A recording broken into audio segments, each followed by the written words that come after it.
President Trump seems pretty pleased with the Jim Comey show yesterday, and he said as much during a press conference today. No collusion, no obstruction. He's a leaker. That was an excuse by the Democrats. James Comey confirmed a lot of what I said, and some of the things that he said just weren't true. Should I take one of the killer networks that treat me so badly as fake news? Should I do that? I want to get back to James Comey's testimony. You suggested he didn't tell the truth in everything he said. Did he ask for a pledge of loyalty from you? That's another thing he said. No, he did not. So he said those things under oath. Would you be willing to speak under oath to give your version of those events? 100%. So if Robert Mueller wanted to speak with you about that, I would be glad to tell him exactly what I just told you. Well, the president wasn't the only one watching yesterday. Ann Coulter was kicking back with a glass of Chardonnay and some Nicorette, watching the Comey show as well, and she joins us tonight. Hey, Ann, what'd you think?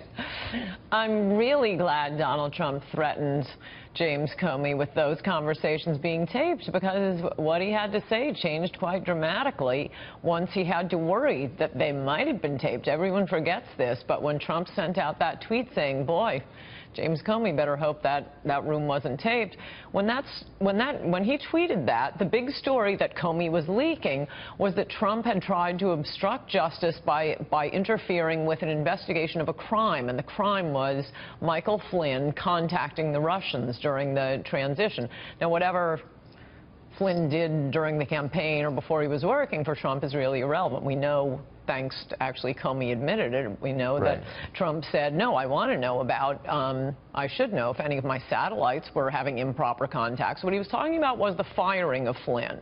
And that was being billed as proof of the collusion between the Trump campaign and Russia. And then it turned out a few days later, oh, no, it was perfectly appropriate for Michael Flynn to be talking to the Russians. The only reason Trump fired him was because he had allegedly misled Vice President Pence. So when he says go easy on Flynn, he's talking about, you know, go easier on Flynn than you've gone on me, and don't let these lies continue about that contact with Russia being illegal, evidence of a crime, that you're investigating him for committing a crime, something that James Comey also, we did not know up until the testimony was released the night before Comey testified, that he had, in fact, as Trump said in his letter firing Comey, 3 times told President Trump that he was not under investigation. And what were his grounds for refusing to tell the public that? I mean, it's utterly outrageous to, I mean, a private citizen who's under investigation by the police, and the whole thing is leaking and everyone's looking at it, and the police refuse to say, we've cleared you?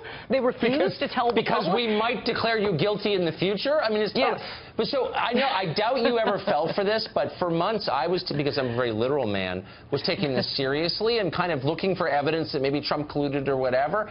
It's finally dawned on me that this is just performance art. It's all a hoax. And if they succeeded in getting Trump out, guess who would be the Russian agent next? Mike Pence. I mean, this is not about Russia or national security or hacking our election. It's all a lie. No, you're absolutely right about that. Oh, and by the way, ask me if it's a nice day today. Is it a nice day today, Ann? I can't tell you, because it would require a duty to correct. I mean, that's the most insane argument I've heard for not being able to clear someone from something that is ripping up the front page of every newspaper. Comey won't even say that Trump isn't being investigated because, well, if I make a statement about reality, there's a future, and then what will I do? It's the most insane thing I've ever heard. By the way, I do want to correct you on one thing with your last guest. You said there's no evidence of Russia interfering with the election. Actually, there is, with Russia trying to influence the election and colluding with Americans, and that's with the defamatory Trump dossier. Whatever happened to that? That was a Russian-produced dossier used by first never Trumpers, then the Hillary Clinton campaign, then the FBI, and broadcast hysterically by CNN. That was a Russian-produced dossier. That is the only evidence we have of Russia trying to collude. That's a really good point. It was really a high watermark for BuzzFeed, I thought, not surprisingly. Ann Coulter, thanks a lot for joining us tonight for that summation. Thank you. Appreciate it.